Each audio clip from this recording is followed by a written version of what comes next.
Hi ಎಲ್ಲ ನಮಸ್ಕಾರ. Welcome to my YouTube channel Pavan Suni life ಸ್ಟೈಲ್ಗೆ ಎಲ್ಲರಿಗೂ ಸ್ವಾಗತ. ಎಲ್ಲರೂ ಹೇಗಿದ್ದೀರಾ?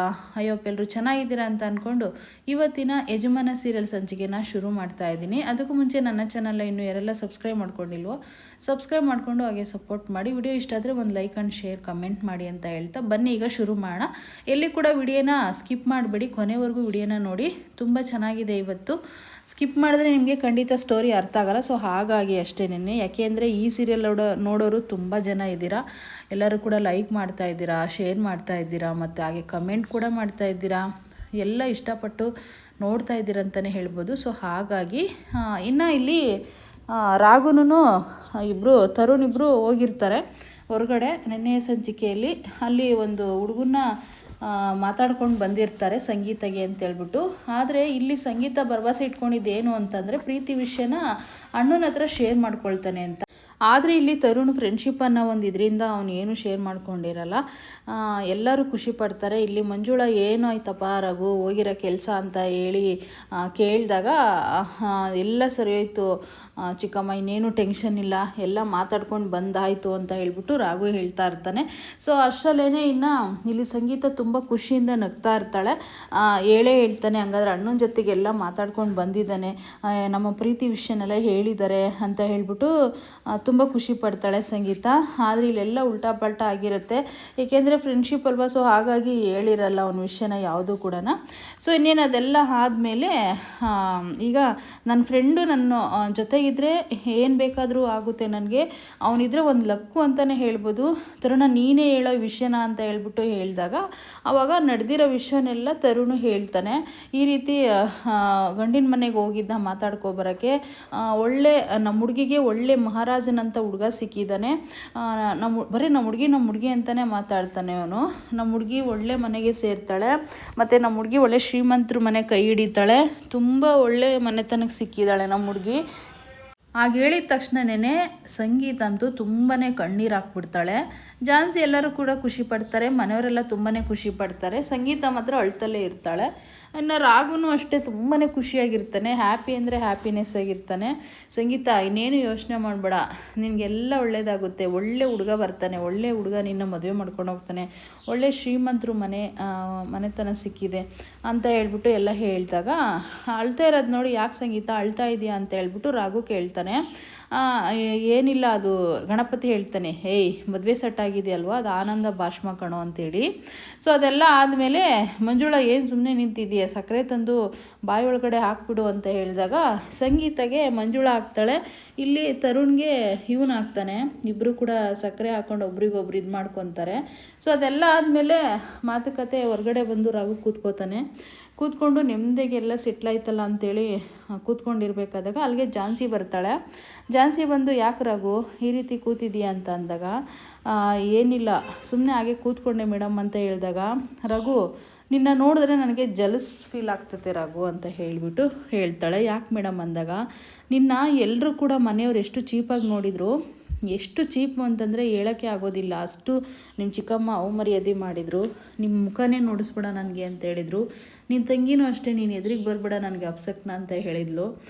ಏನೇ ಹೇಳಿ ಏನೇ ಮಾಡಿ ನಿನ್ನ ಮರ್ಯಾದೆ ತೆಗೆದ್ರೂ ಕೂಡ ಅವ್ರ ಬಗ್ಗೆ ಎಷ್ಟೊಂದು ಅಭಿಪ್ರಾಯ ಇಟ್ಕೊಂಡಿದ್ಯಾ, ಅದೆಲ್ಲ ಹೋಗಲಿ, ನಾನು ಕೂಡ ನಿನ್ನ ಚೀಪಾಗಿ ಬಿಹೇವ್ ಮಾಡಿಕೊಂಡೆ, ಎಲ್ಲ ಆಫೀಸಿಂದ ಹೊರ್ಗಡೆ ಹಾಕ್ತೆ, ಕೆನ್ನೆಗೆ ಬಾರಿಸ್ದೆ, ಎರಡ ಮಾಡಿದ್ದು, ಅದನ್ನೆಲ್ಲ ಮಾಡಿದರೂ ಕೂಡ ನೀನು ಯಾವುದಕ್ಕೂ ಏನು ಬೇಜಾರು ಮಾಡ್ಕೊಳ್ದಲೆ ಇಷ್ಟು ಆರಾಮಾಗಿದೆಯಲ್ಲ ರಘು, ನಿನಗೆ ಎಷ್ಟು ದೊಡ್ಡ ಮನಸ್ಸಿದೆ, ಅಷ್ಟು ಒಳ್ಳೆತನ ಹೆಂಗೆ ರಘು ನಿನಗೆ ಅಂತ ಹೇಳಿದಾಗ, ಮೇಡಮ್ ಏನು ಗೊತ್ತಾ, ಒಂದು ಹೇಳ್ತೀನಿ ಕೇಳಿ, ಏನು ಗೊತ್ತಾ, ಯಾರೇ ಏನೇ ಅವಮರ್ಯಾದೆ ಮಾಡಿದರೂ ಕೂಡ ಅದೆಲ್ಲ ಮುಂದೆ ಒಳ್ಳೇದಾಗುತ್ತೆ ಅಂತಲೇ ತಾಳ್ಮೆಯಿಂದ ಇರಬೇಕು ಮೇಡಮ್, ಆವಾಗಲೇ ನಮಗೆಲ್ಲ ಒಳ್ಳೇದಾಗೋದು ಅಂತಂದಾಗ. ಆದರೆ ರಘು ನಿನಗೆ ಯಾರ ಮೇಲೂ ಸಿಟ್ಟೇ ಬಂದಿಲ್ವಾ ಅಂತೇಳಿ ಕೇಳಿದಾಗ, ಮೇಡಮ್ ನನಗೂ ಕೂಡ ದೇವ್ರ ಹತ್ರ ಬೈಕೊತಾ ಇದ್ದೆ, ದೇವರೇ ನನಗೆ ಯಾಕೆ ಇಷ್ಟೊಂದೆಲ್ಲ ನೋವು ಕೊಡ್ತಿದ್ಯಾ, ಇಷ್ಟೊಂದೆಲ್ಲ ಪ್ರಾಬ್ಲಮ್ ಮಾಡ್ತಿದ್ಯಾ ಅಂತ ಹೇಳಿಬಿಟ್ಟು. ಆದರೆ ಆ ದೇವ್ರು ಏನೇ ಕೊಟ್ಟರು ಕೂಡ ಆ ಒಂದು ಪ್ರಾಬ್ಲಮ್ಮಿಂದ ಒಂದು ಒಳ್ಳೇದಿದೆ ಅನ್ನೋದು ಸೂಚನೆ ಇದ್ದೇ ಇರುತ್ತೆ ಮೇಡಮ್. ಹಾಗಾಗಿ ಈ ರೀತಿ ಮಾಡಿದ್ದಾನೆ. ಇದೆಲ್ಲ ನಡೀಲೇಬೇಕು, ಅವಾಗಲೇ ಜೀವನ ಸಂಸಾರ ಎಲ್ಲನೂ ಅಂತ ಹೇಳ್ಬಿಟ್ಟು ರಾಘು ಹೇಳ್ತಾನೆ. ಆದರೆ ರಾಘು ತುಂಬ ಗ್ರೇಟ್, ನೀನು ನಮ್ಮ ಯಜಮಾನ್ರು ತುಂಬ ಗ್ರೇಟು ಅಂತ ಕೈ ಹಿಡ್ಕೊಂಡು ಹೇಳ್ತಾ ಇರ್ತಾಳೆ. ಸೊ ಈಗ ಅದೆಲ್ಲ ಆದಮೇಲೆ ರಘು, ಈಗ ನಿನ್ನ ಕೆಲಸ ನೀನೆಲ್ಲ ನಿನ್ನ ಕರ್ತವ್ಯ ನಿಭಾಯಿಸಿದ್ಯಾ, ಆದರೆ ಇವಾಗ ನಾನು ನಿನ್ನ ಜೊತೆಯಾಗಿ ನಿಂತ್ಕೊಂಡು ನಮ್ಮ ಸಂಗೀತ ಮದುವೆ ತುಂಬ ಗ್ರ್ಯಾಂಡಾಗಿ ಮಾಡಬೇಕು ನಾವಿಬ್ರು. ಏಕೆಂದರೆ ನೀನು ಒಬ್ಬನೇ ಅಲ್ಲಿ, ಇವಾಗ ನಾನು ಕೂಡ ನಿನ್ನ ಜೊತೆ ಸೇರ್ಕೊಂಡಿದ್ದೀನಿ, ಇಬ್ಬರು ಸೇರಿ ಮದುವೆ ಮಾಡೋಣ ಅಂತೇಳಿ ಹೇಳ್ತಾಳೆ. ಈಗ ನಿನಗೆ ನೋಡ್ಕೊ, ಇಲ್ಲಿ ನನಗೆ ಒಂದು ಮುಖ್ಯವಾದ ಕೆಲಸ ಐತೆ, ಹೋಗಿ ಬರ್ತೀನಿ ಅಂತೇಳಿ ಇಲ್ಲಿ ರಾಯ್ನ ಬರೋಕ್ಕೆ ಹೇಳಿರ್ತಾಳೆ. ರಾಯ್ನ ಮೀಟ್ ಮಾಡೋಕ್ಕೆ ಅಂತ ಹೋಗ್ತಾಳೆ. ಅಷ್ಟರಲ್ಲೇ ರಾಘು ಇದ್ಕೊಂಡು, ಮೇಡಮ್ ಯಾಕೆ ರಾಯ್ನ ಮೀಟ್ ಮಾಡೋಕ್ಕೆ ಹೋಗಿದ್ದಾಳೆ, ಏನು ಕೆಲಸ ಇರ್ಬೋದು ಅಂತ ಹೇಳ್ಬಿಟ್ಟು ಇಲ್ಲಿ ರಾಘು ಅನ್ಕೋತಾನೆ. ಸೊ ಇವಳು ಬಂದಿರೋದು ಇಲ್ಲಿ ಒಳ್ಳೆ ಕೆಲಸಕ್ಕೇನೆ. ಅದೇನು ಅಂತಂದರೆ, ಮೇಡಮ್ ಯಾಕೆ ಮೇಡಮ್ ಹೇಳಿ ಕಳಿಸಿದ್ದು ಅಂತ ರಾಯ್ಗೆ ಹೇಳಿದಾಗ, ಏನಿಲ್ಲ ರಾಯ್, ಈಗ ಇವನು ಪ್ರಣವ್ ಜೈಲನಿದ್ದಾನಲ್ವ, ಅವನ್ನ ನೀನು ಹೋಗಿ ಬೇಲ್ ಮೇಲೆ ಬಿಡಿಸ್ಕೊಂಡು ಬಾ ಅಂತ ಹೇಳಿದಾಗ, ಮೇಡಮ್ ನೀವು ಏನು ಹೇಳ್ತಾ ಇದ್ದೀರಂತ ಗೊತ್ತಲ್ವ ನಿಮಗೆ ಅಂದಾಗ, ಹೌದು ರಾಯ್ ನನಗೆ ಗೊತ್ತು ಅಂತ ಹೇಳ್ಬಿಟ್ಟು ಹೇಳ್ತಾಳೆ. ಅವನೆಷ್ಟು ಕೆಟ್ಟುಳ ಅಂತ ಗೊತ್ತಿದ್ದನು ಅವನ್ನ ಜೈಲಿಂದ ಬಿಡ್ಸೋಕ್ಕೆ ಪ್ರಯತ್ನ ಪಡ್ತಾ ಇದ್ದೀರಲ್ಲ ನೀವು ಅಂದಾಗ, ನೋಡು ರಾಯ್, ಅವನು ಒಂಥರ ಗೊಂಬೆ ಇದ್ದಂಗೆ, ಅವರಮ್ಮ ಹೇಗೆ ಆಟ ಆಡಿಸಿದ್ಲೋ ಆಗ ಆಟ ಆಡಿದ್ದಾನೆ. ಇದೆಲ್ಲ ನಮ್ಮ ಅತ್ತೆ ಮಾಡಿರೋದು ರಾಯ್. ಅವನ ಮುಗ್ಧತೆ, ಅವನು ತುಂಬ ಒಳ್ಳೆ ಹುಡುಗ. ಅವನ್ನ ನೋಡಿದ್ರೆ ನನಗೆ ಯಾಕೋ ತುಂಬ ಬೇಜಾರಾಗ್ತಿದೆ. ಅವನು ಒಂಥರ ಒಳ್ಳೆ ತಂದಿದ್ದಾನೆ ನನ್ನ ಇಷ್ಟಪಟ್ಟಿರೋದು. ಅವನು ಅವರಮ್ಮ ಹೇಳ್ಕೊಟ್ಟಿದ್ದಾಳೆ ಆಸ್ತಿಗೋಸ್ಕರ ಇನ್ನೊಂದಕ್ಕೋಸ್ಕರ, ಅದು ಸೆಕೆಂಡು. ಆದರೆ ಅವನು ಮುಗ್ಧತೆ ಒಳ್ಳೆ ಹುಡುಗ. ಅವನಿಗೆ ಜೀವನ ಇದೆ, ಅವನು ಒಳ್ಳೆ ಜೀವನನ ಕಟ್ಕೊಳ್ಳಿ, ಅದಕ್ಕೋಸ್ಕರ ಬಿಡಿಸ್ಕೊಂಡು ಬಾ ಅಂತ ಹೇಳಿದಾಗ, ಮೇಡಮ್ ಏನು ಮೇಡಮ್ ನೀವು ಇಷ್ಟು ಒಳ್ಳೆಯವ್ರಾಗ್ತಿರಲ್ಲ ಮೇಡಮ್ ಅಂತ ಅಂದಾಗ, ನೋಡು ರಾಯ್, ಒಳ್ಳೆಯವ್ರನ್ನ ಒಳ್ಳೆಯವ್ರ ಥರನೇ ಬದುಕಕ್ಕೆ ಬಿಡಬೇಕು, ಕೆಟ್ಟವ್ರನ್ನ ಅವ್ರ ಸುದ್ದಿಗೂ ನಾವು ಹೋಗಬಾರ್ದು ಅಂತ ಕೂಡ ಹೇಳ್ತಾಳೆ. ಆಯಿತು ಮೇಡಮ್, ಹಾಗಾದರೆ ಬಿಡಿಸ್ಕೊಬರ್ತೀನಿ ಅಂದಾಗ, ಮೇಡಮ್ ಆದರೆ ಏನಾದರೂ ಬಂದವನು ಅದೇ ಅವತಾರ ಹಾಡಿದರೆ ಹೇಗೆ ಮಾಡೋದು ಅಂತಂದರೆ, ನಾವು ಹೇಗೋ ಬೇಲಲ್ಲಿ ಬಿಡಿಸ್ಕೊಬಂದಿರ್ತೀವಲ್ಲ, ಮತ್ತು ಅದೇ ಜೈಲಿಗೆ ವಾಪಸ್ ಕಳಿಸೋದು ಅಂತ ಕೂಡ ಝಾನ್ಸಿ ಹೇಳ್ತಾಳೆ. ಅದೆಲ್ಲ ಆದಮೇಲೆ ಇಲ್ಲಿ ಒಂದು ಕಡೆ ಅನಿತಾ ತಂದೆ ತಾಯಿ ಇಬ್ಬರು ಕೂಡ ಅನಿತಾನ ಹೇಗಾದರೂ ಚೇಂಜ್ ಮಾಡಿ ಮನೆ ಕರ್ಕೊಂಡು ಹೋಗ್ಬೇಕು ಅನ್ನೋದು ಅವ್ರ ಉದ್ದೇಶ ಆಗಿರುತ್ತೆ. ಇವಳು ನೋಡಿದ್ರೆ ಹಠಮಾರಿ ಹೆಂಗಸು ಹಠ ಮಾಡಿಕೊಂಡು ನಿಂತಿರ್ತಾಳೆ. ಸೊ ಇಲ್ಲಿ ಬಾ ಅನಿತಾ, ಮನೆಗೆ ಹೋಗೋಣ ಬಾರೆ, ಈ ರೀತಿಯೆಲ್ಲ ಬೇಡವೆ, ಚೇಂಜ್ ಆಗಿ ನಿನಗೊಂದು ಒಳ್ಳೆ ಜೀವನ ಇದೆ ಕಣೆ, ಒಳ್ಳೆ ಹುಡುಗನ ಜೊತೆ ಮದುವೆ ಮಾಡಿಕೊಂಡು ಸುಖವಾಗಿ ಸಂಸಾರ ಮಾಡ್ಕೊಂಡಿರು ಅಂತ ಹೇಳ್ತಾರೆ. ಅವಾಗ ಹೇಳಿದಾಗ, ನಾನಂತೂ ಯಾವುದೇ ಕಾರಣಕ್ಕೂ ನನ್ನ ದ್ವೇಷನ ಬಿಡೋದಿಲ್ಲ, ಮತ್ತು ಅವರಿಬ್ಬರನ್ನ ನೆಮ್ಮದಿಯಾಗಿರೋಕ್ಕೆ ಬಿಡೋದಿಲ್ಲ, ರಾಘವೇಂದ್ರನ್ನ ನಾನು ನೆಮ್ಮದಿಯಾಗಿರೋಕ್ಕೆ ಬಿಡೋದೇ ಇಲ್ಲ ಅಂತ ಹೇಳ್ಬಿಟ್ಟು ಹೇಳ್ತಾಳೆ. ಅಲ್ಲ ಕಣೆ ರಾಘವೇಂದ್ರ ನಿನ್ಗೆ ಏನೇ ಮಾಡಿದ್ದಾನೆ, ಅವ್ನು ಮಾಡಿರೋದು ನೀನು ಕಣೆ ಎಲ್ಲನ, ಅವ್ನು ಮದುವೆ ಮಾಡ್ಕೊಳಕ್ಕೆ ಬಂದಾಗ ನೀನು ರಿಜೆಕ್ಟ್ ಮಾಡಿದೆ ಅವ್ರನ್ನ ಅಂತೇಳಿ ಹೇಳ್ತಾ ಇರ್ತಾಳೆ. ಇಲ್ಲಿ ಒಂದು ಕಡೆ ಇನ್ನು ಪ್ರಣವ್ ರಿಲೀಸ್ ಆಗಿ ಬಂದಿರ್ತಾನೆ.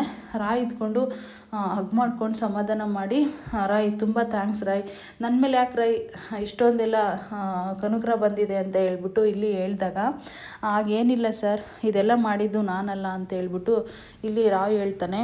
ಏನು ಹೇಳ್ತಿದ್ದೀಯ ರಾಯ್ ಅಂತ ಪ್ರಣವ್ ಕೇಳಿದಾಗ, ಹೌದು ನಾನಲ್ಲ ಇದನ್ನೆಲ್ಲ ಮಾಡಿದ್ದು, ಝಾನ್ಸಿ ಮೇಡಮು ನಿಮ್ಮನ್ನು ಬಿಡಿಸಿದ್ದು ಅಂತ ಅಂದಾಗ, ಝಾನ್ಸಿನಾ ಅಂತೇಳಿ ಪ್ರಣವ್ ಕೇಳ್ತಾನೆ.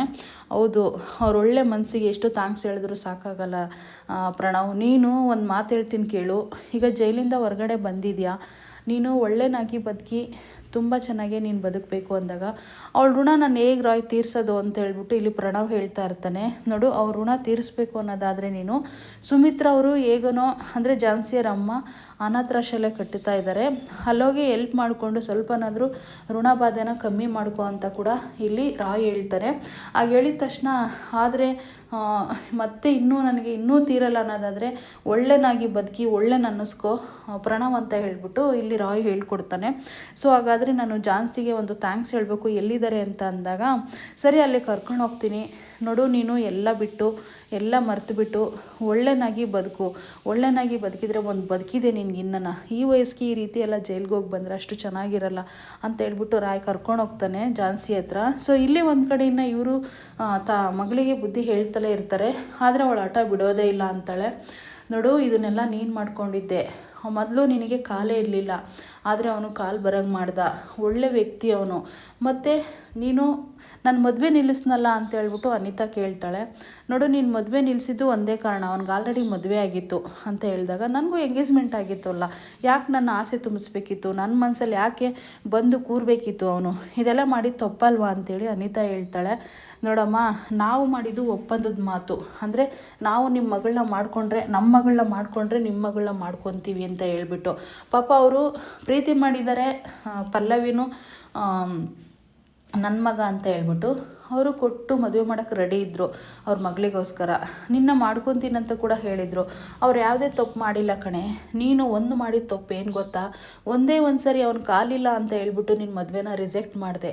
ಆದರೆ ನಿನ್ನ ಕಾಲಿಗೆ ನಾನು ಆಗಿರ್ತೀನಿ ಕಾಲು ಅಂತ ಹೇಳಿ ನೀನು ಒಂದೇ ಒಂದು ಸರಿ ಒಂದು ಮದುವೆ ಮಾಡ್ಕೊಂಡಿದ್ರಿ, ಇವತ್ತು ನಿನ್ನ ಲೈಫ್ ಎಷ್ಟು ಚೆನ್ನಾಗಿರ್ತಿತ್ತು ಅಂತ ಹೇಳ್ಬಿಟ್ಟು ಅವ್ರ ಅಮ್ಮ ಹೇಳ್ತಾಳೆ. ಹಾಗೆ ಹೇಳಿದ ತಕ್ಷಣ ಏನೇ ಆದರೂ ಕೂಡ ನನಗೆ ಅವಾಗ ಬುದ್ಧಿ ಇರಲಿಲ್ಲ ಮಾಮ್, ಏನೋ ಒಂಥರ ನನಗೆ ಅಷ್ಟೊಂದು ಯೋಚನೆಗಳು ಬರಲಿಲ್ಲ ಅಂತೇಳಿ ಹೇಳ್ತಾಳೆ ಅನಿತಾ.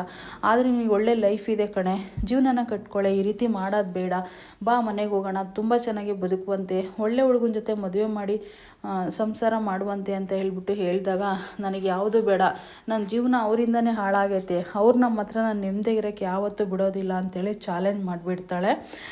ಇವತ್ತಿನ ಸಂಚಿಕೆ ಇಲ್ಲಿಗೆ ಮುಕ್ತಾಯ ಆಗ್ತಾಯಿದೆ. ಮತ್ತೆ ನಾಳೆ ಒಂದು ಒಳ್ಳೆ ಸಂಚಿಕೆ ಜೊತೆ ಬರ್ತೀನಿ. ನನಗೆ ಯಾರೊಬ್ಬರು ನಿನ್ನೆ ಕಮೆಂಟ್ ಹಾಕಿದ್ದೀರಾ, ನಿನ್ನೆನೋ ಮೊನ್ನೆನೋ ಇರಬೇಕು, ಮಾತಾಡಬೇಕಾದಾಗ ಸ್ವಲ್ಪ ಉಸಿರಾಡ ಆಗಲ್ವೇನೋ ನಿಮಗೆ, ಅಷ್ಟೊಂದು ಫಾಸ್ಟಾಗಿ ಮಾತಾಡ್ತೀರಾ, ನಿಲ್ಲಿಸಿ ಮಾತಾಡಿ ಅಂತ ಹೇಳ್ಬಿಟ್ಟು.